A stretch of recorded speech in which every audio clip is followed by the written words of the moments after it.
location list is the Cayman Islands. Interesting. So exactly, we don't know where he is as Absolutely. we speak. And we know that Ken Ofori-Atta has been diagnosed with cancer, and his lawyers have made it clear that he can only be available for interrogation virtually because he has surgery scheduled for June 13, 2025. And a letter from the US-based physician that has been treating him confirms the diagnosis, and that letter surfaced on social media earlier today. My colleague Kenneth Jetsi has been going through that document. He joins me with details. What exactly does it say, Ken? So this letter is from Mayo Clinic, where he is currently receiving treatment, and it says, I am writing to inform you that Mr. Ofori-Atta has undergone an MR-guided biopsy and has been diagnosed with prostate cancer. A surgical intervention has been deemed necessary after the testing and MRI and biopsy procedures in March 2025, as I indicated in my February letter. This surgical procedure has been scheduled for June 13th with Dr. Paras of the Department of Urology. See attached letter. It is hoped that a closer date may open up following the procedure. Mr. Ofori-Atta will require a recovery period before he is able to travel to his home country. Please feel free to contact me if you require any additional information to have further questions. That's signed by Ahmed Abdul Rahim.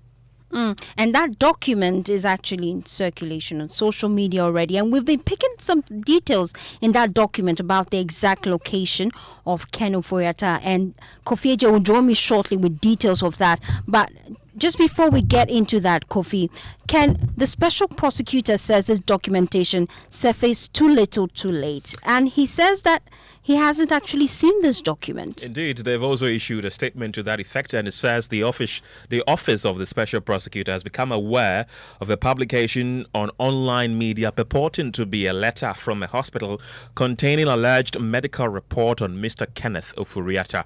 It says, and I quote, we wish to place on record that neither Mr. Ofori-Atta nor his lawyers have submitted any such letter to the OSP. The only correspondence received from his legal representatives is a letter notifying the OSP of a change in his medical condition and on their say so. It is notable that this alleged hospital letter has been circulated through the media rather than submitted to the law enforcement agency actively investigating him and responsible for decisions regarding his return to Ghana. To date, no certified medical records or official document from any hospital authority has been submitted to the OSP indicating that Mr. Ofori-Atta is incapacitated or unable to travel to Ghana. So basically, they're saying that they've only become aware of that diagnosis through the media circulation of that report from Mayo Clinic.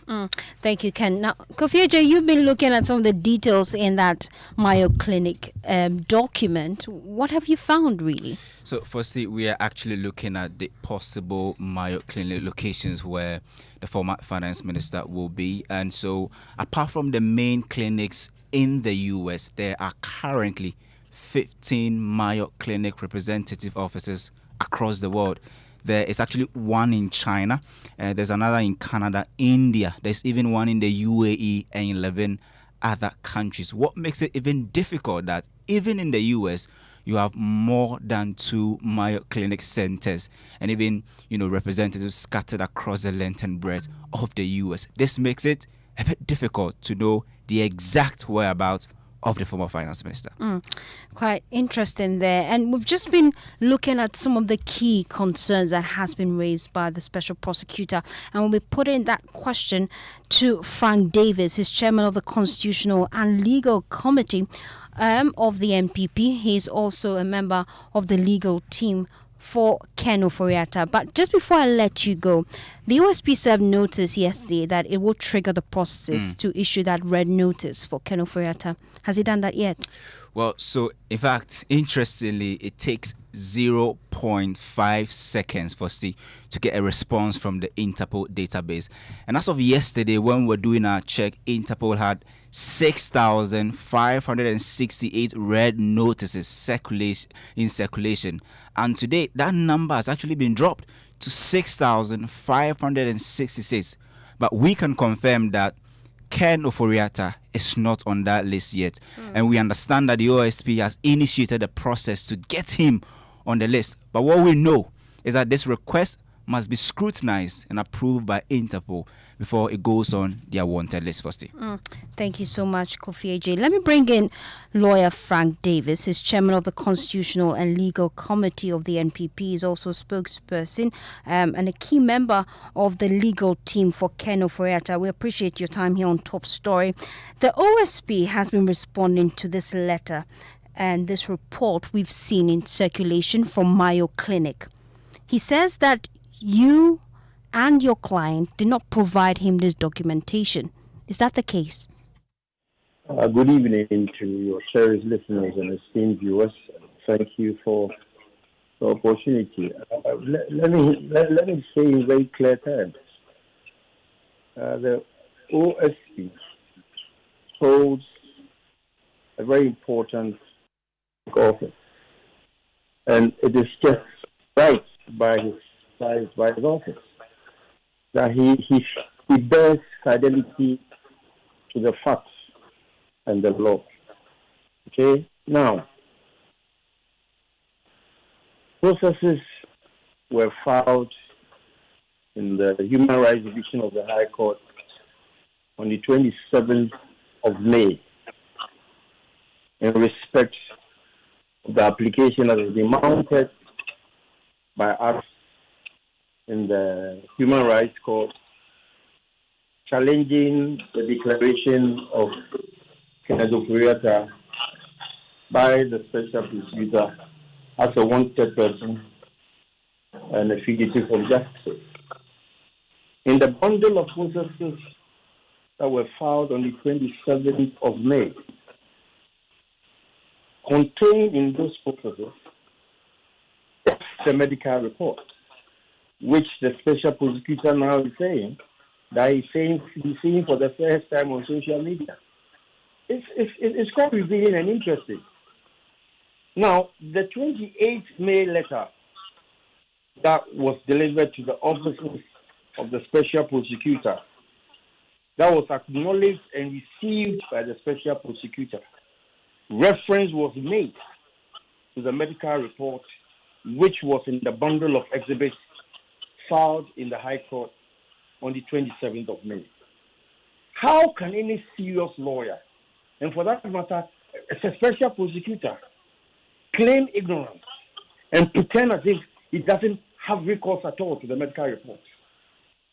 I mean, if the Special Prosecutor is doing this play game and saying that he did not see any medical report, how did he boldly proclaim that Ken Oforiatta was suffering cancer?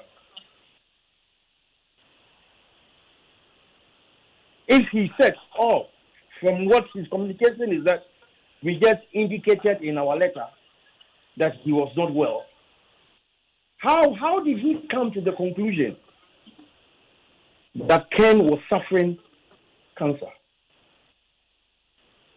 I mean, it's really worrying the way the OSP is conducting himself.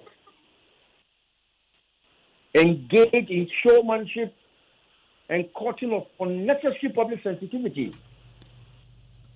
In all of this, The OSP also goes on to state that he hasn't actually seen the biopsy report. He actually received a letter inviting him to come and view it, but he hasn't even acknowledged to see that letter because he feels it is pointless. I am telling you, and I'm reiterating, that this is a very uncleverly way of trying to evade and to acknowledge the fact that he has knowledge. I have told you that the medical report was contained in the bundle of processes filed in the court on the 27th of May and served on the OSP. Unless he doesn't read processes which are served on him. He didn't see a biopsy test. But he can say that Ken is suffering cancer. Did he pick that information from the sky?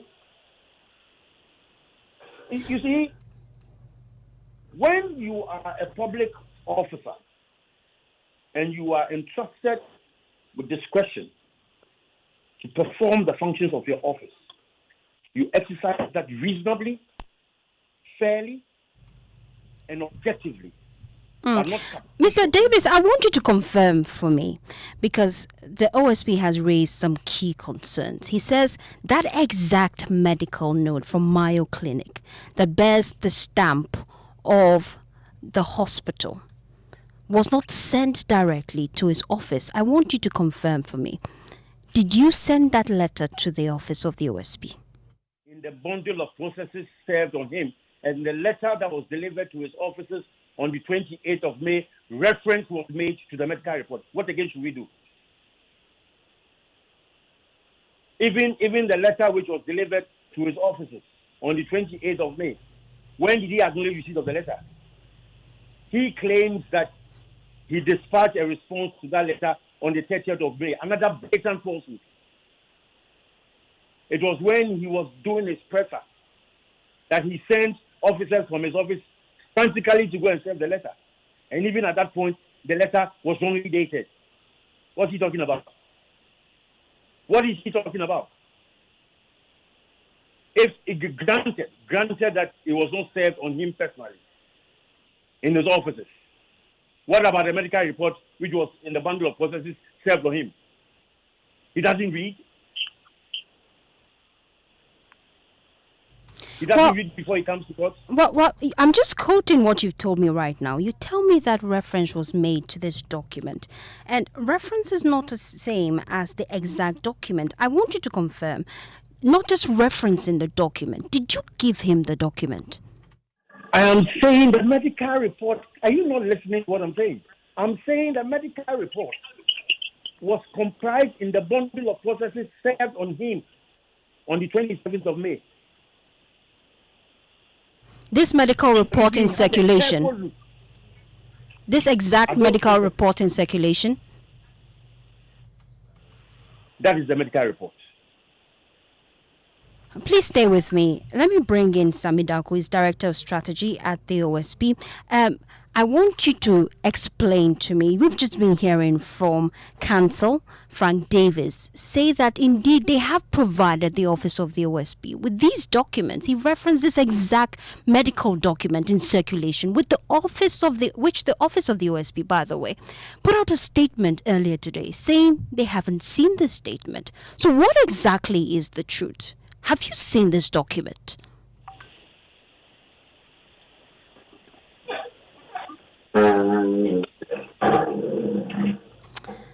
Mr. Samidako, I'm trying to get your attention, just to get direct response from you.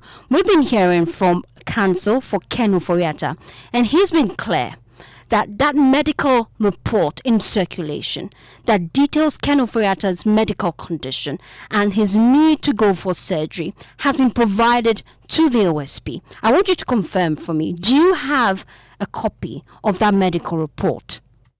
First of all, I'm appalled by the language used by counsel on the other side. You asked a very important question, right? The OSP did not receive any medical report from lawyers for Ken Oforiatta. The OSP, on the 28th of May, did receive a letter in the afternoon from lawyers for Mr. Oforiatta. When we say a letter, it means a letter. In this letter, they make reference to the fact that they even say that they are thankful to the office for the indulgence of Mr. Oforiatta. And they go ahead to also say that Mr. Oforiatta will not be able to attend to the OSP because he has to undergo a surgery, which is the cancer. They mention it in the letter of the lawyer. Then they go ahead to say, if we are so minded, they will send us the biopsy. Now, this is the only document that we received on the 28th. Also remember that on the 28th, we were in court in the morning with Mr. Oforiatta and his lawyers. In the case, they are not able to explain to you well. Let me explain to you the case. They were seeking an injunction application against the OSP on the basis that the OSP should not be able to declare Mr. Ofori-Atta wanted again unless with a warrant. Meanwhile, the substantive case on which they were mounting this application is a case in which they have said that the OSP issued a wanted notice without a warrant, which, by the way, is not true because the OSP always had a warrant, right? So that is the case. It has nothing to do with even the present action, and it has nothing to do with Mr. Ofori-Atta's health condition. Now, he's just telling you that they filed some documents which included his health condition in the court of law, which means that by the time they filed it, would have even become a public document. They never, when we met them in court on 28, even bring this up. I'm assuming that these documents he's talking about are likely to be supplementary affidavits they may have wanted to attach so that they could get the court to make some orders. And I am told, based on all the discussions they've been having across on the media, that in that supplementary affidavit, they are also seeking to say that the court should direct the OSP to do an online interview. By the way, it's not the court that directs the OSP as how to conduct its work in terms of how to elicit information. But when he said something which I want you to ask him again on the other line. He said that they filed on the 27th. I brought to your attention that on the 28th, when we were in court with them, they didn't even bring this up because this has nothing to do with health condition. It has to do with them saying we had declared him without a warrant, and that they want the court to bar us from declaring him without a warrant.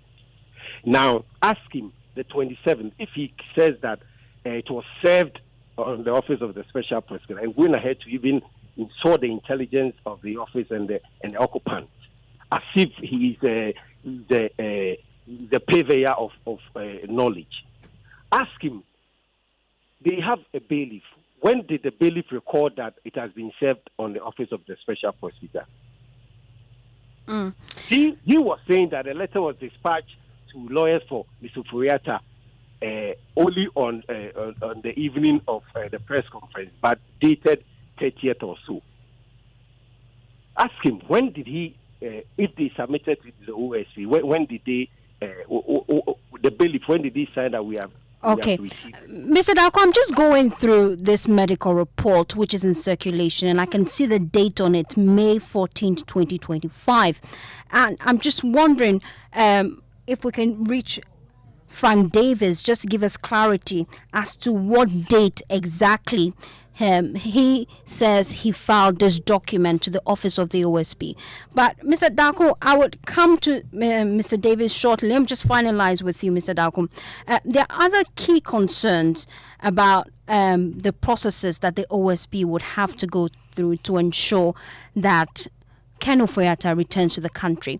We've just checked on Interpol Red Notice list and we noticed that his name is not there. Why exactly is there a delay? With the other ones, that we can come to this. You were mixing it up, and that's how they get opportunity to pass through and confuse Ghanaians. I'm saying that on the 28th, in the morning, we were in court with Mr. Ofori-Atta and with his lawyers. This issue about his medical report being filed on the 27th never came up. It never came up. And I was asking you to ask him if they filed on the 27th, when is the date on that that the bailiff signed that Mr. Darko noted, and I've already acknowledged that, and I say that I've already acknowledged that, and I said that that question will be posed to lawyer Frank Davis. I asked you a specific question. We've just done our checks.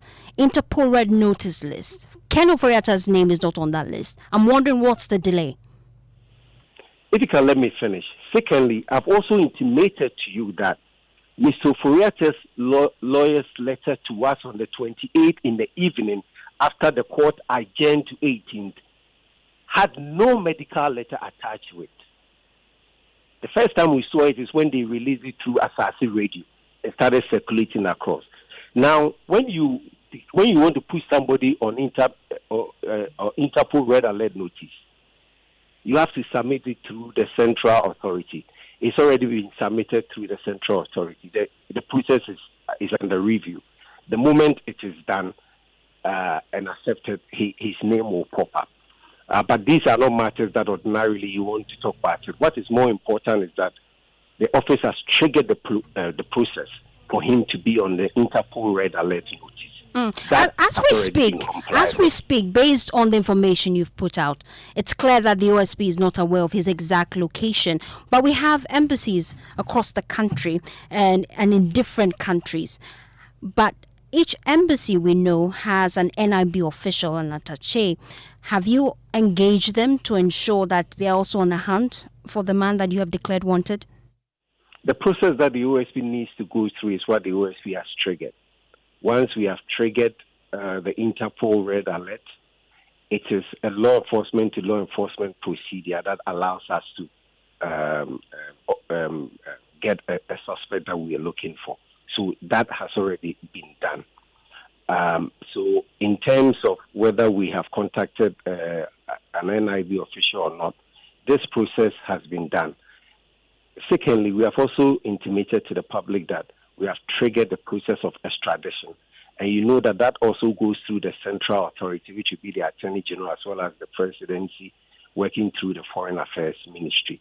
So all that the OSP needs to do to enforce the attendance of Mr. Furiata has been done. It is a process, and it needs to go on. That's all we're saying. The other thing we're also saying is that it does not matter whether Mr. Furiata has submitted even a medical report.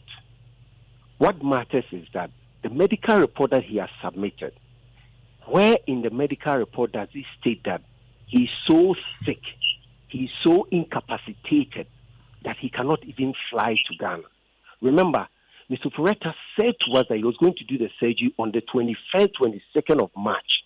He has had 2 months and a number of days. Throughout that time, he never communicated nor come back to Ghana to tell us that his surgery could not come off and that he's ready to come to the OSP. Except a few days, then you spring another surgery, that you're going to do another surgery on the 13th. Because you told us the same and you used the same hospital on the 21st, 22nd. When it didn't come off, why did you not, through your lawyers, communicate to the OSP if you are so desirous of appearing before the OSP? So is it the case that even though lawyers for Ken Ofori-Atta, even if they had filed this document, the medical report, it wouldn't have changed the stance of the OSP? Is that the case? Change the stance of the OSP unless there was a medical certified report that indicates that Mr. Ofori-Atta was so sick, let me repeat, that he cannot fly to Ghana. So many people are sick in this country. They go to hospital for treatment. Sickness is not a bar against appearing before a law enforcement agency unless you are incapacitated, unless you are invalid. That is what people have to understand, that you cannot use sickness to escape justice. And this will not be the first time that people are sick, that they are being asked to appear before a law enforcement agency. Mr. Sami Darko, we appreciate your time here on Top Stories, Director of Strategy at the Office of the OSP. Let me finalize with Frank Davis. He's Chairman of the Constitutional and Legal Committee of the NPP. He's also a key member of the legal team for Ken Ofori-Atta. We appreciate his time. I just wanted to get your quick response. Mr. Darko has raised some key concerns that indeed you did not send this document that you're referencing as we speak. I want you to confirm for me, what date exactly did you send this document? Precisely, I take exception to the way he started. You did not find it in your place to caution him. I didn't insult the office of the special prosecutor. So for him to say that what did he say? He's appalled by the language. Well, what kind of language? Why he doesn't understand English? Well, let me go on. I have said to you authoritatively that the processes that we filed on the 27th of May, 2025, in the registry of the Human Rights Division of the High Court, the medical report was in the bundle of processes. I don't think he is one of the lawyers for the OSP. If he is not seized with the process, he should not come and sit on radio and just talk the way he wants to talk. I am telling you that the medical report was in the bundle of processes. You see, the Office of the Special Prosecutor can decide to be in self-denial. And he can decide not to trust Ken or Mayo Clinic. But he can't dribble the evidence. In the fullness of time, we will all know whether we, the lawyers for Ken Ofori-Atta, are peddling falsehood or is the special prosecutor who is peddling falsehood. In any event, why is he worried about the document being on social media? When we delivered the letter to the Office of the Special Prosecutor on the 28th, he chose not to respond to our letter, but he decided to go with the presser to involve in that public gymnastics. But if you are denying the fact that there is a medical report, and that medical report shows up on social media and exposes you, you want to complain? See, I don't have the kind of time for the young man you spoke to, but he should, with all due respect, address this issue and bear fidelity to the facts. He should bear fidelity to the facts. He is not lawyer in the matter. If he hasn't seen the process, he should not speak to it. The letter that we served on them on the 28th made reference to the medical reports. He should go and have a careful look at the letter and read it before he comes on radio. Okay, just before I let you go, where exactly is Ken Ofori-Atta? Ken Ofori-Atta is in the United States of America. The Office of the Special Prosecutor has said boldly that he was going to use all the state resources at his command to ensure his forced entry into this country. You should be asking him. But where exactly in the United States? Where exactly? Can you give me a specific location? Ken Ofori-Atta is in the United States of America. Can you give me a specific location? Where exactly? Ken Ofori-Atta is in the United States of America. Dr. Frank Davis is chairman of the Constitutional and Legal Committee of the NPP, also a key member of Ken Ofori-Atta's legal team. And that's how we wrap up Top Story here, handing over the baton to Evans Mensah for Newsnight. Telecel Cash has the lowest transfer charges ever in Ghana. Send it keke with Telecel Cash. You for sort out your old boy, send it keke. Your girl they bill you, send it keke. Merchant payment, send it keke to all networks. T-Cash agents in Swatch baby. You won't buy some 1212. Send it keke. And even better, T-Cash to T-Cash transfers are still free on the Telecel Play app. Telecel Cash is a secure and convenient platform for cash transfers across all networks and anywhere mobile money transactions are made. Dial *110# to send money at the lowest charges ever, or download the Telecel Play app to send cash to T-Cash wallets for free. Telecel Cash, send the keke. Couldn't sleep at night. Mosquitoes will be whining my ears, bugging me all night long. Till I got a remedy. Now I'll be spraying them away with holy insecticide spray. I go spray them away with holy insecticide spray. When I sleep, me dana mada with holy insecticide spray. Holy mosquito coil, holy multi-purpose insecticide spray. Dana kron kron. For bulk purchase, call 0302 681582. This advert is FDA approved. EcoBank Mobile to make me sit. Oh yeah. EcoBank Mobile to make me crazy. Download it, then use it. It gon' make your life so easy. Yeah. Oh yeah. Download it. You gon' enjoy it. In my Bramin check. In my Bramin check. Come make a download them for you. Cause you can pay bills, you can buy credit, you can pay school fees, even chest tights with the Apple. EcoBank Apple.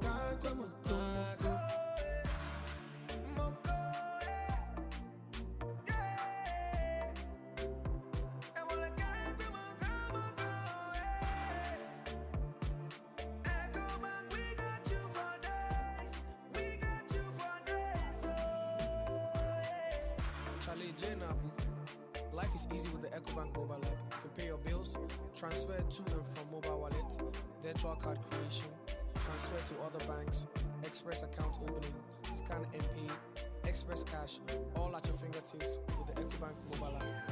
You know, it's 5-star life with EcoBank. Can promise.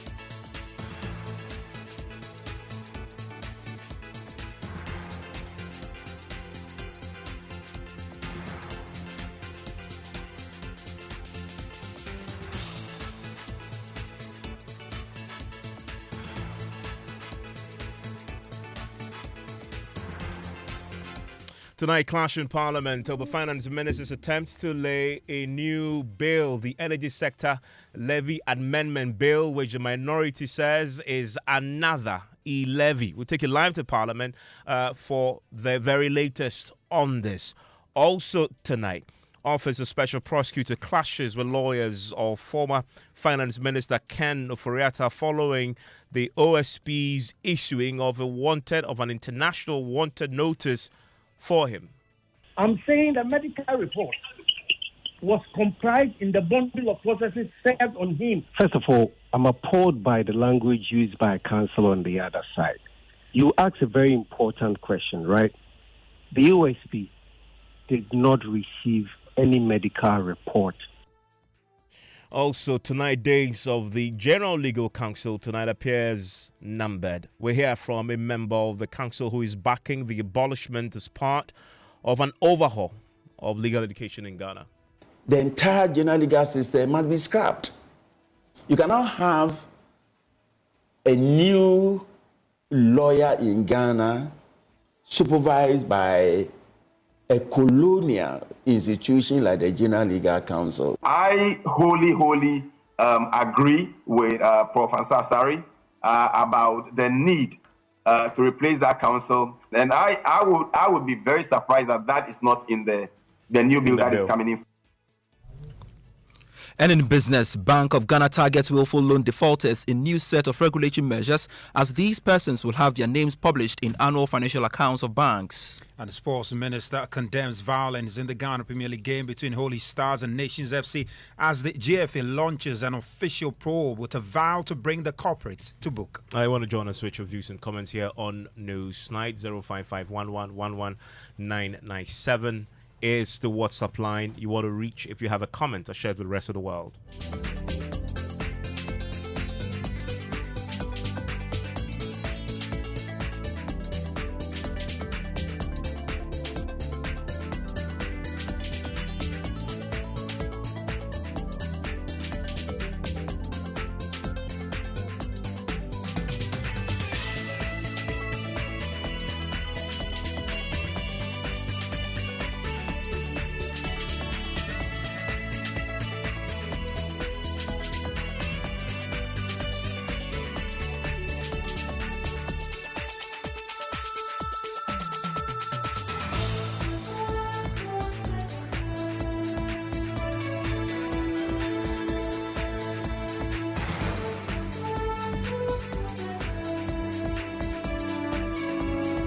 And I want to take it to Parliament tonight, where Finance Minister Kaisa Singh has ignited this firestorm on the floor with the introduction of a new tax on petroleum products, sparking widespread outrage and debate. The proposed Energy Sector Levy Amendment Bill seeks to introduce this new tax, at least if you want to believe what the minority side is saying on this particular matter. I want to go live now and bring in my correspondent, James Abeji, who is there for us. James, walk us through this particular bill. What is it?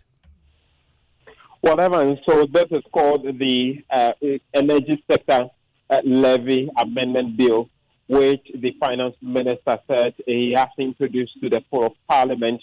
And this is coming under a certificate of urgency, which would mean that they would have to fast-track the approval or passage of this bill, which today saw its first reading, and the Speaker has admitted and sent to the Energy Committee. Essentially, according to the Finance Minister, Ketela Tukorson, this bill, if passed, would be introducing a new levy on all petroleum products, which he said is needed to clear the energy sector legacy debt, which, according to him, is standing at some $3.1 billion as at the end of March 2025. And so this is the reason he's been given for the introduction of this bill, which will introduce this new tax, if approved anytime soon. And what's the minority concern with that? The minority has opposed this vehemently. The minority leader, Alexander Fenyumakin, in his words, believes that this is an introduction of another form of e-levy after government has abolished the e-levy in the 2025 budget. He believes that the introduction of this would put burden on Ghanaians, and so government must come clear on what exactly their expectation or the motive is behind the introduction of this bill, this new tax through this bill amendment. And so where are we with this? If it's an certificate of urgency, is it the understanding that they want to pass this tonight? The Speaker has referred it to the Energy Committee. In fact, he said two committees, the Energy Committee as well as leadership of the Finance Committee, must look at this and bring a report to the floor of Parliament. Under certificates of urgency, we expect that within this week from tomorrow, the committee might have been able to prepare its report and make some recommendations to a Parliament as to whether the bill qualifies to come to be treated under certificates of urgency. Bearing the fact that it has been read for the first time, if the two committees give the go-ahead that it must be treated under certificates of urgency, what we expect is that on the day to be brought to the floor of Parliament, it will go through the second and third readings respectively and passage. For the majority leader, he indicated that this will introduce at least 1 Ghana cedi on a liter. It is not clear whether it is on a liter or on a gallon, but he believes that this will put 1 Ghana cedi on every liter of petroleum product purchase, either petrol, diesel, or other forms of fuel. And this is necessary to go through. And so we would be expecting the report from the two committees in the course of the week and the onward passage from the floor of Parliament as the government is calling for. And we're getting the first sound bites of this from the floor. This is what transpired when that bill was read for the first time.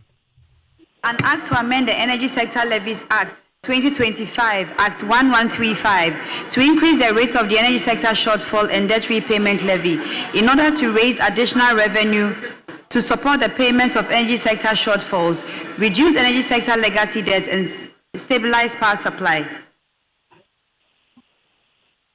Honorable Finance Minister, for the record, tell the House how is he under certificate of urgency or how is the bill supposed to be introduced? Right, Honorable Speaker. Mr. Speaker, the object of this bill is to raise additional revenue to support the payment of energy sector shortfalls, reduce energy sector legacy debt, and to stabilize power supply. Mr. Speaker, the power sector is the biggest economic and fiscal risk we face presently. It could lead to a major crisis if we fail to confront it head-on. The challenges in the energy sector are quite enormous, emanating from debt, shortfalls, insufficient gas, and inefficiencies. The total energy sector debt as at end March 2025 stands at $3.1 billion. This amount includes amount owed to independent power producers, state-owned enterprises, fuel suppliers, and fuel suppliers. Right, Honorable Speaker, as a result of non-payment of bills owed to ENI and Car Power, the World Bank IDA guarantee of $512 million and GMPC guarantee of 120 million US dollars were completely drawn down in the year 2024. Therefore, Mr. Speaker, the government is required to find an additional $632 million to restore these guarantees. Mr. Speaker, a minimum of 3.7 billion US dollars is needed to clean up the overall energy sector indebtedness for us to have a clean slate. Right, Honorable Speaker, Ghana's electricity sector has experienced a significant shift over the years, with the country now heavily reliant on thermal power generation to supplement the hydroelectronic sources. The cost of liquid fuel to power the thermal power plant is not included in the current electricity tariff build-up, resulting in a significant revenue shortfall for the procurement of liquid fuels. According to the PURC, an inclusion of the cost of liquid fuel in the price build-up will lead to an increase in electricity tariffs by at least 50%. Government considers that this would have a significant negative impact on firms and households, and so this cannot be an option. Mr. Speaker, in the year 2025, the government will require an additional 1.2 billion US dollars to procure essential fuels for thermal power generations alone. Mr. Speaker, the power sector risks imminent collapse if these unsustainable debts are not resolved, particularly given that the fiscal cannot accommodate the financial needs of the sector. Right, Honorable Speaker, to help raise additional revenue to fund the needs in the power sector, government is proposing an increase in export price of petrol, diesel, and related products. The impact will be absorbed by the gains made from the strong performance of the Ghana cedis. Mr. Speaker, I repeat, the impact will be absorbed by the gains made from the strong performance of the Ghana cedis. And this will mean that consumers will not have to pay extra for the price of petrol and diesel beginning today. Right, Honorable Speaker, our simulations suggest that there will be no increase in the export price of petrol and diesel in the next window beginning today if the levy is imposed. This is because of a strong Ghana cedi.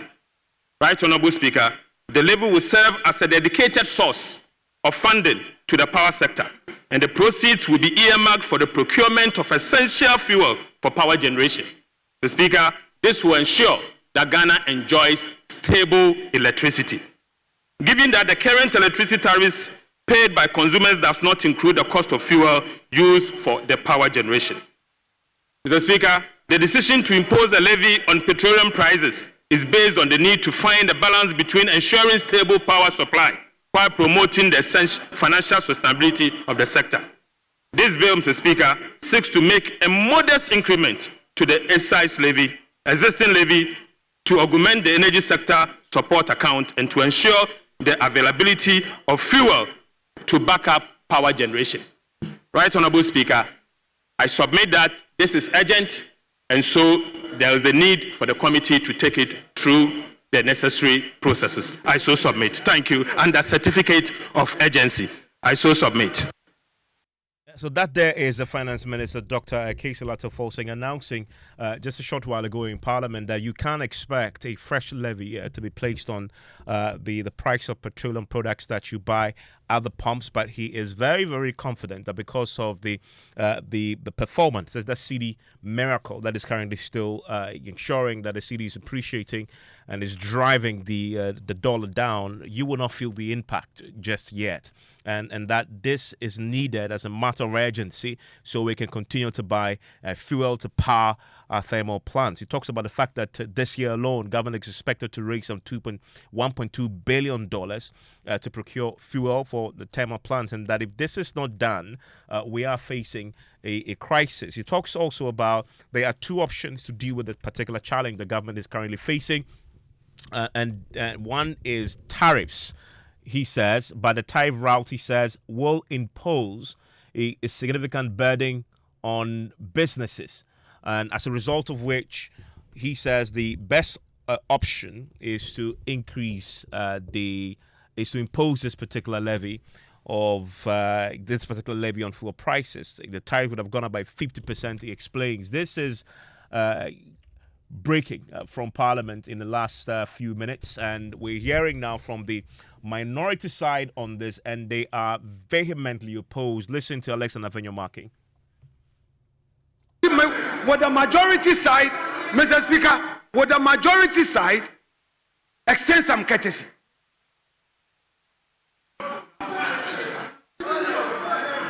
Mr. Speaker, Mr. Speaker, Mr. Speaker, Mr. Speaker,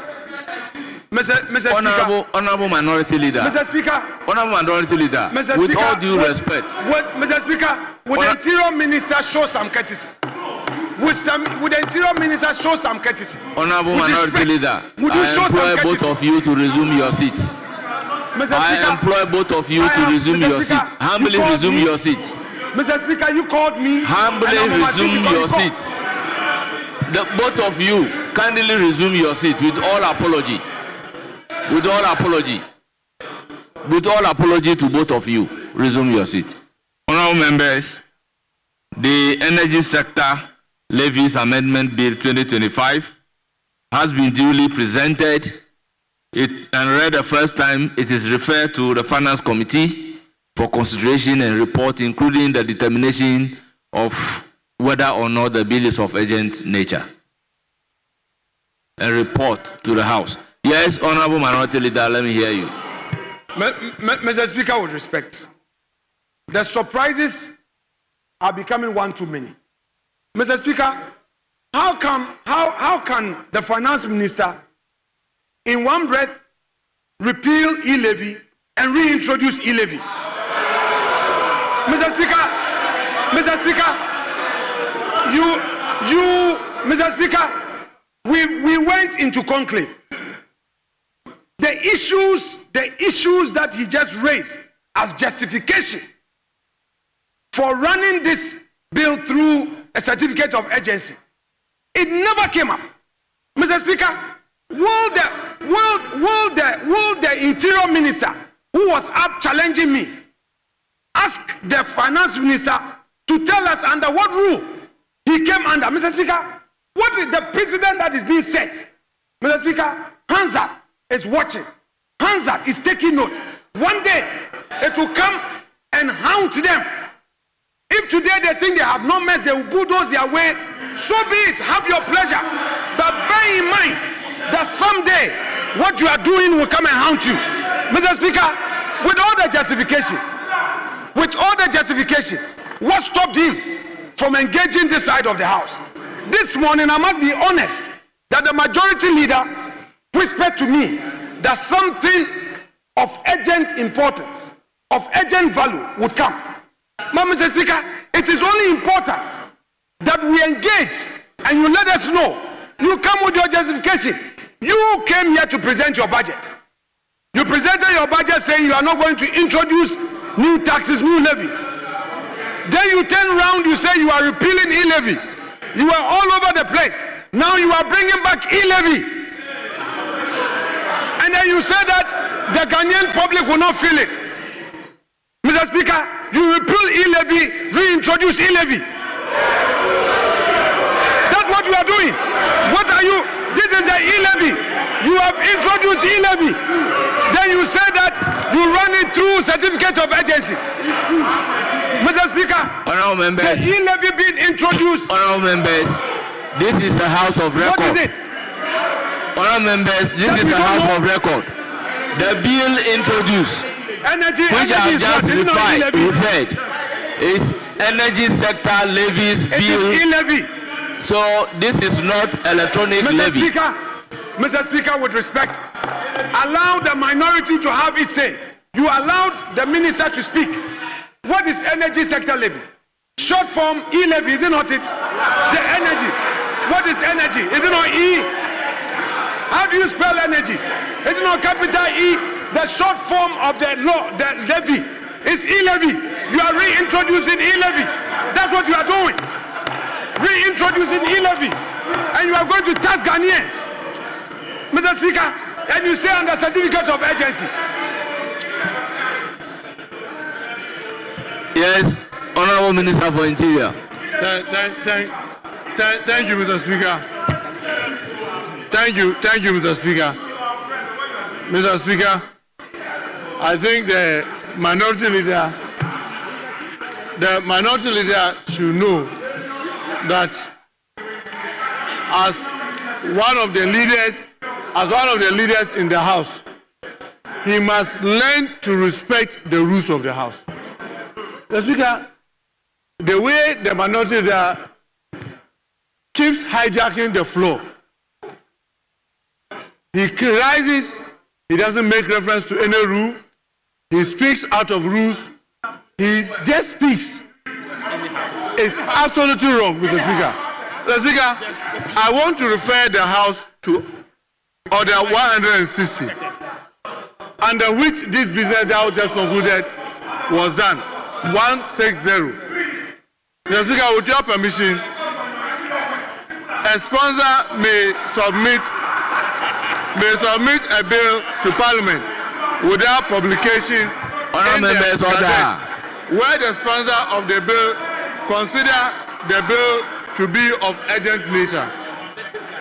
Mr. Speaker, the Speaker shall refer a bill to the appropriate committee for determination of the urgency or otherwise of the presentation and the first reading. Mr. Speaker, 3. Where the committee determines that the bill is of an urgent nature, the committee shall inform the House by a report. Where it is determined by the appropriate committee of the House that a particular bill is of an urgent nature, the provision of Article 106(13) shall apply, and the bill may be taken through all the stages in one day. Mr. Speaker, this is where my worry is. After you have referred this to your committee, reading 160, it does not give any other member any window of opportunity to just get up and speak about what has been referred. You can only wait and go to your committee, make your argument at the committee. When the report comes, that's when you debate it. But Mr. Speaker, the way the minority leader is behaving, what he's simply doing is that he is turning the rules of this House upside down, and he gets up and speaks anytime he wishes. But Mr. Speaker, with the greater respect, we need to bring the minority leader to order for him to understand that no, this House is governed by rules, and he cannot be speaking out of rules and be behaving as if he's a small child who has lost his food and therefore is behaving anyhow. So Speaker, let's get him to act in order because he's completely out of order. Thank you, Mr. Speaker.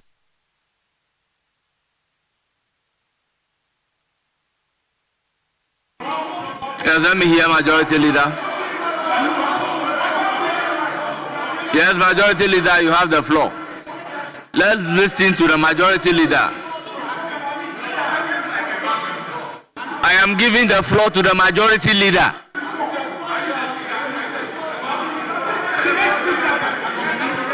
Mr. Speaker, Mr. Speaker.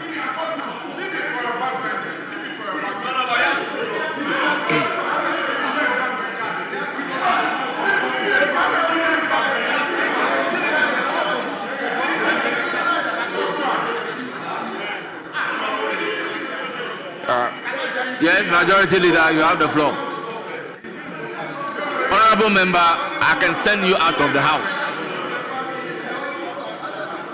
You cannot sit down and be making noise. You are making noise.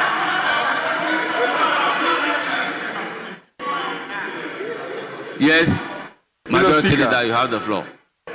I think the bill has been referred to the committee. I just think that for the records, what is before us is not the e-levy. What is before us is the Energy Sector Levy Amendment Bill. And basically, it is saying that Ghanaians should give one Ghana cedi each when they buy a liter of fuel so that we can end doomsday. That's all. One cedis. All of us should contribute 1 cedi. Just 1 cedi per, so that we can end doomsday. 1 cedi. Each of us, when we buy fuel, 1 liter. The prices are going down. 1 cedi. And Mr. Speaker, it is not e-levy. It's not e-levy. That is what it is. The matter has been referred to the committee. Let's all hold on. The committee will present the report to us, and when we consider the report, we can debate all these matters. We can debate the agency. We can debate the levy itself. So please, let's hold our fire and then continue with the other businesses while the committee sits. Mr. Speaker, so I plead with you to we'll go back to the questions.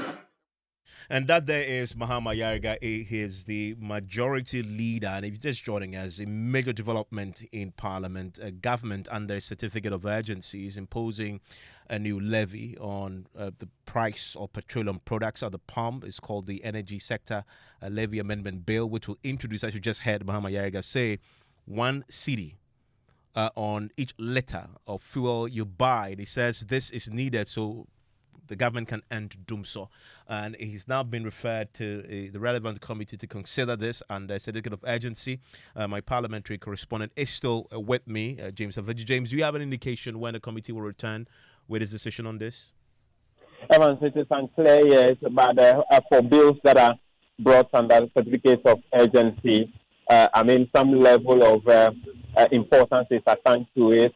We expect that tomorrow when the order paper comes out, it will capture whether the two committees, the Energy and Finance Ministry committees, will be sitting on, when exactly they will be sitting on this to bring a report to Parliament. But what happens is when the report finally comes to Parliament and it says that it must be considered under this, Parliament rises on that they passes it. So by tomorrow, it will be clear when the committee will be working on this. And also today, there was some good news from the Finance Minister as it relates to the District Assembly's Common Fund. Exactly, Evans. The Finance Minister has announced that he has, from the Consolidated Fund, transmitted some 987 million Ghana cedis to the District Assembly Common Fund for onwards release to the various assemblies. And he says that by close of this week, this money should be hitting the account of the assemblies as part of the first quarter allocations to the assembly. And so that's what he's been telling us, that of year, all assemblies must get at least some 25 million Ghana cedis as part of government allocations through the DACF. The decisions taken in recent years have regrettably undermined the capacity of MMDAs to respond effectively to the pressing needs of our people at the local level. Right Honourable Speaker, in the past 8 years, a paltry 40% to 50% of transfers to the Common Fund were disbursed directly to the district assemblies, thereby denying MMDAs the ability to spur local economic development. Mr. Speaker, the government under President John Mahama is resolute in its determination to reverse this trend. We are committed to adequately resource MMDAs and ensure that effective and accountable utilization of these resources are maintained at all times. In line with our promise to revitalize the local economy, President Mahama's administration has prioritized improving financial strength of the district assemblies. I wish to commend members of this House for endorsing, as part of the 2025 budget, government proposal to ensure that a minimum of 80% of allocated district assembly common fund resources are transferred directly to MMDAs. Mr. Speaker, in view of that, every district assembly will receive a minimum of 25 million Ghana cedis this year. A minimum of 25 million Ghana cedis this year. Mr. Speaker, our resource extends beyond mere release of funds. We have taken decisive steps to ensure that these resources are utilized in line with government economic objectives. Mr. Speaker, as I say, a minimum of 25 million Ghana cedis will go to every district assembly, a minimum. As at yesterday, we have transferred the sum of 987 million. So, Speaker, as at yesterday, the District Assemblies has received, and we have the District Assembly Common Fund has received, and we have transferred the sum of 965,073 Ghana cedis from the Consolidated Fund to the District Assembly's Common Fund, being the first quarter amount due the District Assembly Common Fund for the year 2025. And that there is the finance minister. He also revealed today the cabinet has approved some percentages and also have directed the assemblies how they should use that allocated percentages. We're going to get into that a bit more in the coming days. But also today, he also dealt with the subject of the statutory funds. He says all of the statutory funds have now been released to the various agencies.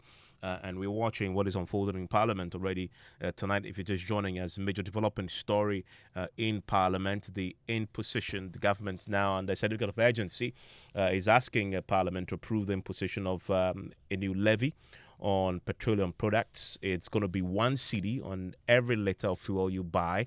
The majority leader says government needs that so they can end doomsaw. It's a subject of controversy now, has been referred to the relevant committee to consider it under certificate of urgency. They'll return with a report, and the House will have to take a decision on this. The minority is opposing it. They're describing it as another e-levy. Let's bring in my colleague Pius, who has business for us tonight. Yeah, man, so I don't know whether you want to pay the 1 cedi. Well, let's ask our audience who are listening to us tonight, as this was breaking in Parliament. Are you okay paying 1 cedi on every liter of fuel you buy, as the majority leader puts it, to end doomsaw? Share your thoughts with us, 055-11-11997. The Bank of Ghana has been saying a lot. Yeah, they've issued some regulatory measures, and of course, they say they will target willful defaulters in new set of regulatory measures, as these persons will have their names published in the annual financial accounts of banks. Also coming up in business as well, Chamber of Oil Marketing Companies refused claims fuel prices are not going down as expected, arguing there are other factors apart from the cedi appreciation affecting prices at the pumps. The business news on Newsnight is brought to you by MTN Business. Welcome to the new world of business. Kingdom Books and Stationery, your number one stop shop for all office essentials, Syntax tanks and Pepsodent Herbal and Charcoal. At his spunky new office to congratulate him on opening his business. And man, was I impressed. The business is just moving quick. The sales, customers, everything is just working seamlessly. The secret? He said, it's MTN Business Broadband. In this fast-paced environment, we need fast and reliable internet to support all business types. No laggy online meetings, great download and upload speeds, impeccable business management systems, all inclusive. I mean, you can have it all. Sharp! I signed on immediately. To enable your business stay ahead and stay connected, make sure you're signed on to the best internet made just for businesses. MTN Business Broadband. Sign up today on broadband.mtn.com.gh and manage your account on my MTN app. Call 0244-308-111 for more information. We are good together everywhere you go.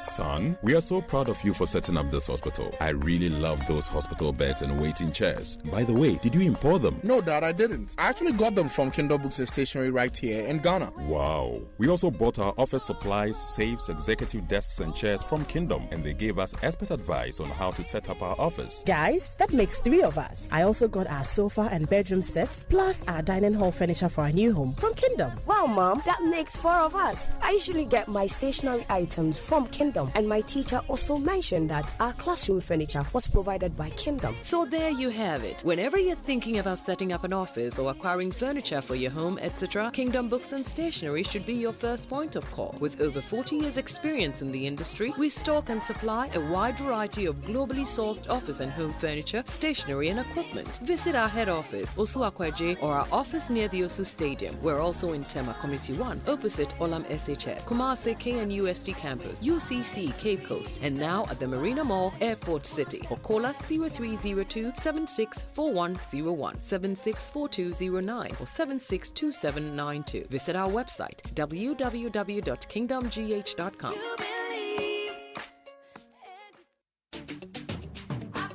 In every community, the skyline is dotted with uncompleted buildings, some at the foundational level, others at lintel or roofing level.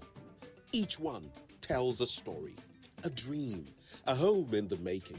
Because home ownership remains one of humanity's greatest desires. Wherever you are on this journey, whether you're breaking ground, building up, or simply furnishing your space, the EcoBank Joy News Habitat Fair is designed with you in mind. Join us from Friday, June the 20th to Sunday, June the 22nd at the Achimota Retail Center for the first clinic of the EcoBank Joy News Habitat Fair 2025. Let's help turn your home ownership dream into a lived reality. The EcoBank Joy News Habitat Fair is powered by EcoBank, the Pan-African Bank, and brought to you by Virtual Security Africa. Security for all. Superlock Technologies Limited. You deserve the best. DBS Industries Limited. We truly are your roof experts. The Builders Market. Bathroom, get it right. Lesh Fortune Limited. Unleashing luxury with perfection. One space at a time. Clifton Homes. Beautiful homes, wise investments. Interplast. We make sure water reaches you, even space. Syntex Tank. You're strong, you're tough. EcoBank Joy News Habitat Fair 2025. Dream it, own it, live it.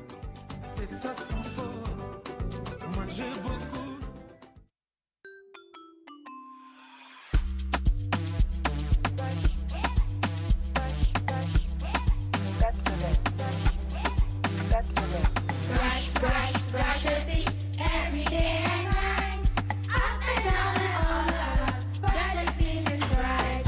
Brush your teeth. Brush with mom and dad. Underneath and in between. Brush the germs away.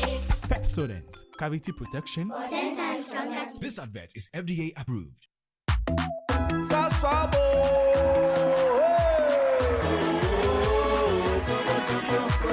Sasso, sasso, se come tonton precon. Sasso, sasso, se come tonton precon.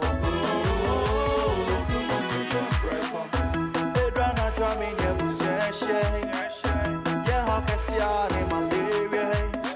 Minya me pone me sasso spray. Every mosquito study run away. Come on, tonton precon. Sasso, sasso, mi se come tonton precon. Come on, tonton precon. Sasso, come tonton precon. Nani shamne die, demonstronko. This advert is FDA approved. Hello and welcome back to the Business News on Newsnight. I am Pius Kojobaka and looking at our stories. Commercial banks and other financial institutions will now be required to disclose willful defaulters in their audited financial statements, and this is part of new set of regulatory measures announced by the Bank of Ghana. George Yafe has more. Speaking at a meeting with managing directors and chief executives of commercial banks, the governor of the Bank of Ghana, Dr. Johnson Isiama, noted that these actions are part of measures aimed at protecting borrowers. The Bank of Ghana will soon issue a directive. It saves to address gaps, optional user fees when it comes to cross-currency cap transactions, and we seek to cap these at 2%. We will require the mandatory disclosure of all applicable OIFs to customers before a transaction is completed. The governor also announced new measures aimed at checking the high non-performing loans in the banking sector. It will cap NPL ratios at 10% of gross loans by December 2026. The measures will tighten restructuring rules requiring sustained repayment before reclassification.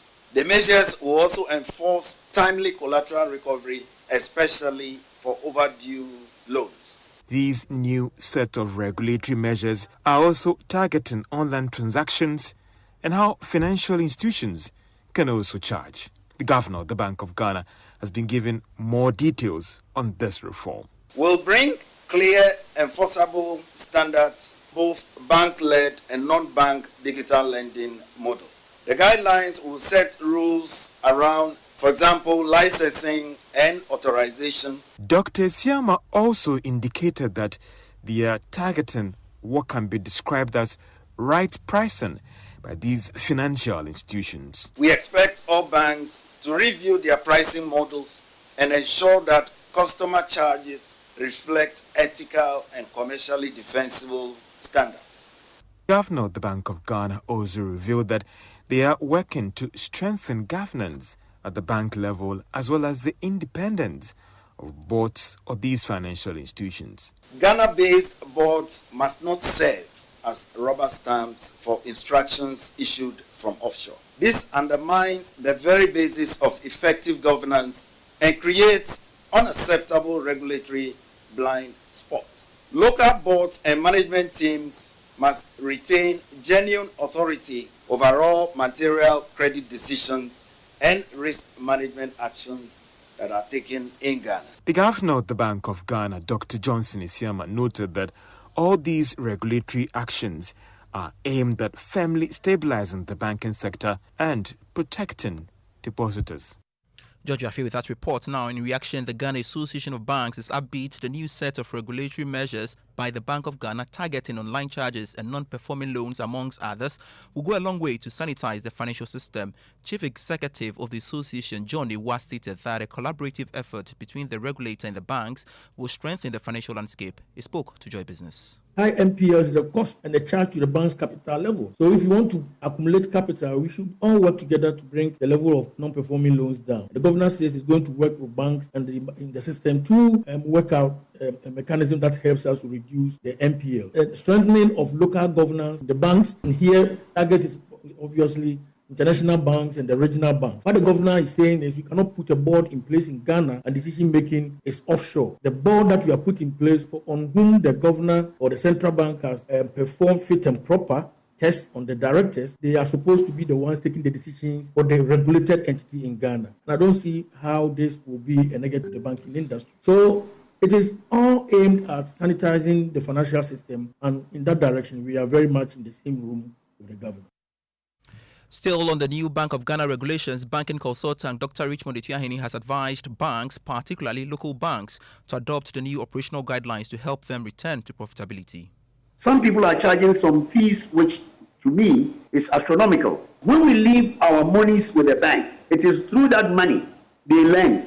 So you are lending and getting money, and at the same time, you are charging me for leaving my deposit with you. This is the reason why the governor is saying that he needs to look at all the fee structures, because the banks are not being fair to customers. And I'm very glad that he is taking them on this area so that we can synchronize the pricing system in the industry, including the domestic, not only foreign. So for me, what the governor had to be very proactive, and he's been proactive, to streamline all these practices that is bedeviling the industry. So I don't have any challenge, any problem. The banks would have to sit up, because you can't have free money and at the same time surcharging the person every month. Away from the banking sector, the Chamber of Oil Marketing Companies has refuted claims that its members are not reducing fuel prices as much as they should, in line with the deregulated pricing framework implemented by the National Petroleum Authority. The Chamber, in a press statement, explained that it is erroneous to base adjustment in fuel prices on only the performance of the cedi to the dollar. More in this report. Fuel prices at the pumps are expected to drop once again, marking the third consecutive reduction, according to the Chamber of Oil Marketing Companies, COMAC. Despite a nearly 4% rise in global crude oil prices during the current pricing window, Ghanaian consumers can expect relief thanks to the significant appreciation of the cedi. The local currency has strengthened in recent. The Chamber of Oil Marketing Companies pointed out that even though the recent appreciation of the cedi is a relevant development, it represents only one component influencing the final export prices. It said the assertion that export prices should automatically decrease in direct proportion to the appreciation of the local currency is a misconception that overlooks key operational realities. The statement said that fuel prices are influenced by taxes and levies, ex-refinery price, as well as marketers and dealers' margins. Additionally, it explained that some oil marketing companies are currently retailing fuel procured during the previous pricing window at higher ex-refinery cost. This development is said stems from the fact that the deregulated downstream market is both saturated and intensely competitive, with many retail outlets operating below optimal throughput levels. And that's it for business on Newsnight. Evans. Thank you very much, Piles. Ms. Bao is here with the latest from the world of sports. Yes, Evans, the Sports and Recreation Minister Kofi Adams has waded into the development in that game between Baseke Holy Stars and Nations FC. He has condemned the violence that erupted at that game and has rather also called for some retraining to be done for some of the managers of the various Premier League clubs. Meanwhile, the Ghana Football Association has now, after some 48 hours, officially opened investigation into that violence between Baseke Holy Stars and Nations FC, and they say they are going to ensure that all the individuals who were engaged in that violence are brought to book. Except of that statement reads that the GFA wishes to assure all stakeholders, including clubs, players, match officials, supporters, and the general public, they remains committed to safeguarding the integrity of the game and will deal with all issues arising from this matter expeditiously and decisively. And conclude saying that they urge all parties involved to cooperate fully with the ongoing investigations and will update the public as and when they get same. Now, the Chief Executive Officer of Nations FC, Dr. Kwame Che, has indicated his willingness to cooperate with the Ghana Football Association, also hinted of withdrawing from the Ghana Premier League. I was not happy with what happened. I have followed football for long, but yesterday's incident was not good. To win the league at the cost of losing lives, then I prefer to lose it. I have regretted getting involved in Ghana football. I have lost the passion for it. We are hoping for a change. If we all sit and only complain about it, then we are not acting right as elderly people. That's the Nations FC owner, Dr. Kwame Che, there. Well, even that's the big development from the Ghana Premier League. It's one game to go. Nations FC and Gold Stars are still undecided as to who is going to clinch the title, but the two clubs are in contention to win it. And with just one game to go, the tension is really high. Well, thank you very much. You're still live here on Newsnight. It's on Joy 99.7 FM. I'll be sharing your messages with you pretty shortly. Many of you have already reached out to us with your comments on the breaking news from Parliament, the imposition of a new levy on the petroleum prices of the pumps, and the government is asking you to pay 1 cedi for every litre of fuel you buy. Is this something that you don't mind paying, because government says it need that to end doom so?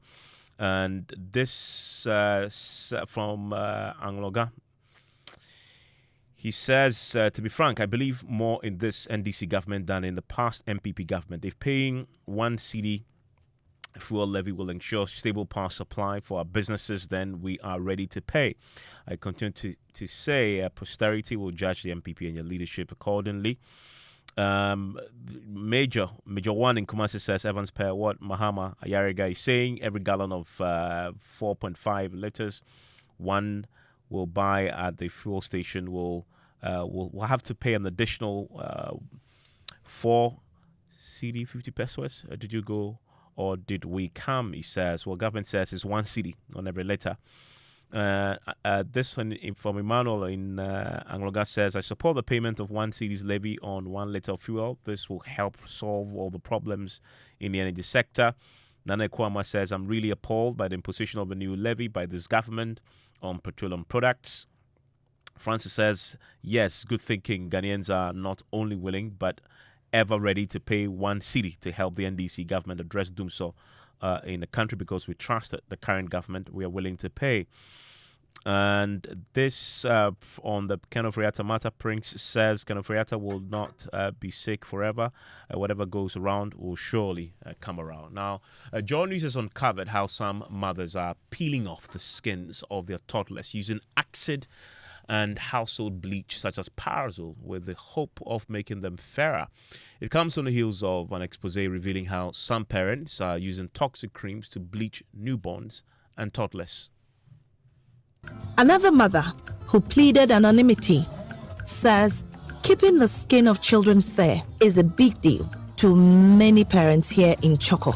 According to her, some mothers go to the extent of using a hydrochloride bleach. I'm a use of parazole. I'm a bleach or a parazole. Like some of the creams they use in bleaching the children include parazole. They apply it on the skin of the child, place them in a hot room for 30 minutes. After that, they bathe them, and it does the magic. Some also use a few drops of acid, which is dissolved in water and applied on their skin. Usually, like I can be allo. Most the parazole like a crab can be a shimujimeni na wa, like a pa can be.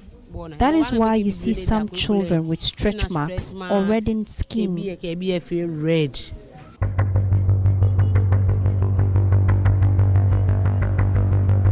She lists the many banned creams that are used in the lightening of the skin of children. She says lightening the skin of their children is considered a status symbol.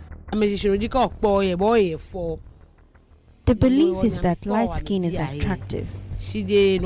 Usually, male creams ni kefio I may use. Usually, I may use skin light, purple, Viva white, pure skin, gold skin, pure white gold. Well, President of the Pediatric Society of Ghana, Dr. Hilda Amantebia Boy, revealed 2 in 10 children are victims of skin bleaching.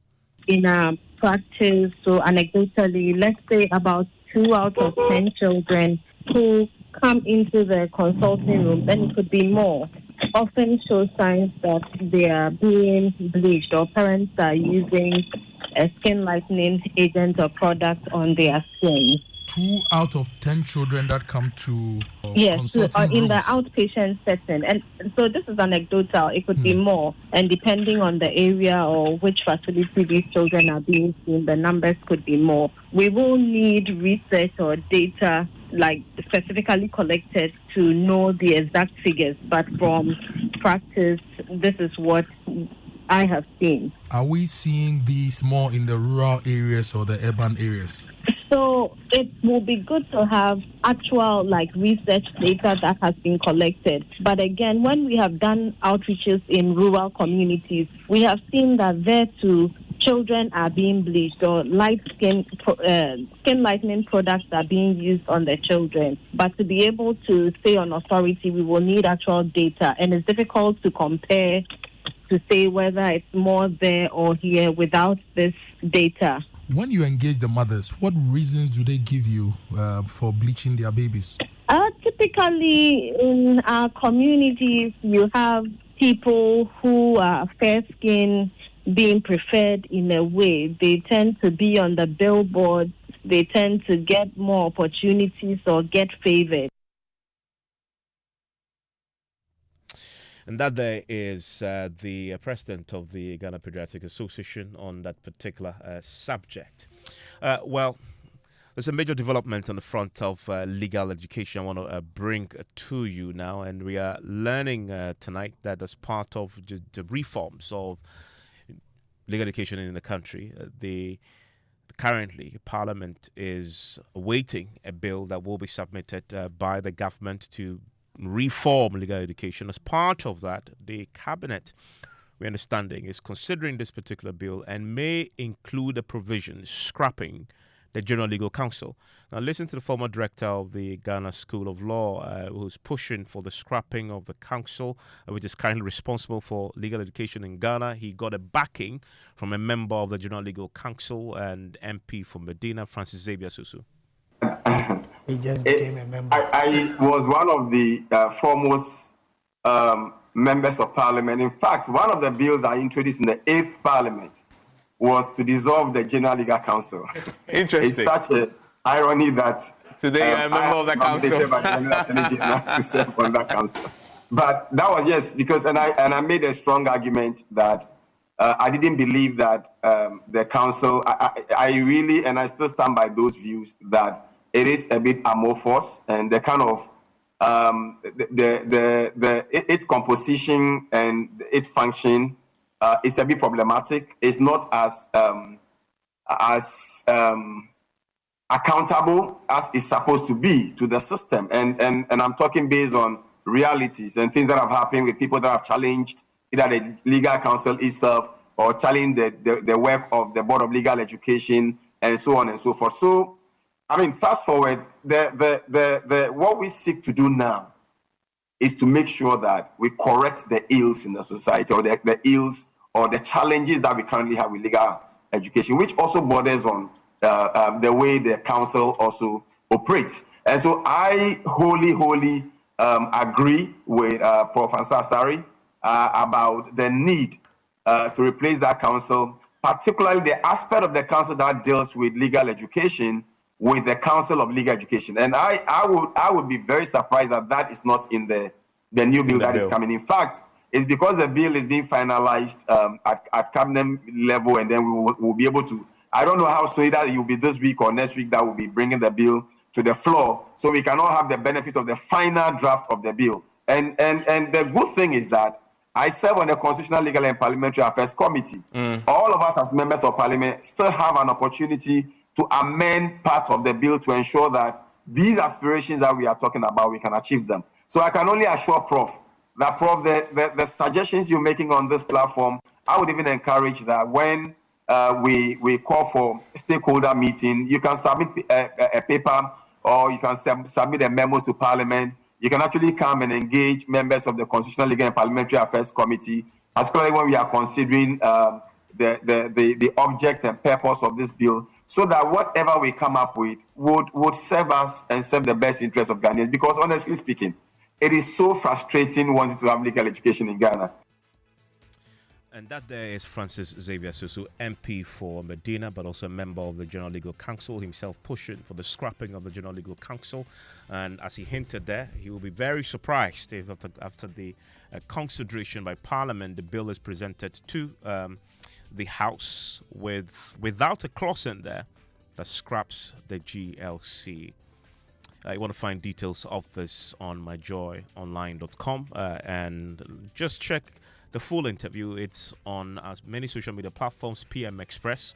Look for it, but also look out for that clash between the OSP and lawyers for Ken Oforiatta following the issuance today of that wanted notice by the OSP. You can find it across digital platforms on Facebook, YouTube, X, and even TikTok. Right time to bring in the Geek Squad. Hi, Evans. Hiya. What are you talking about tonight? Have you found yourself over your phone, like hunched back, and then trying to just read something and expressing any kind of pain in your neck? Plenty. Yeah. Because what are you talking about on that? We want to have a doctor tell us our go-to strategy when we are using some of these tech devices, because really people are facing challenges. Oh, I see. You know, it's so addictive, right? So yes. You're buried on the phone, you keep scrolling and scrolling and scrolling. By the time you realize you spend 2 hours, you wonder, where did the time go? And then you start feeling the pain. You're wondering, where's that coming from? But sometimes you can't help it. You may have to be working on the device. We'll have to find how best to combat that kind of pain. Good conversation. Stay with the Geek Squad.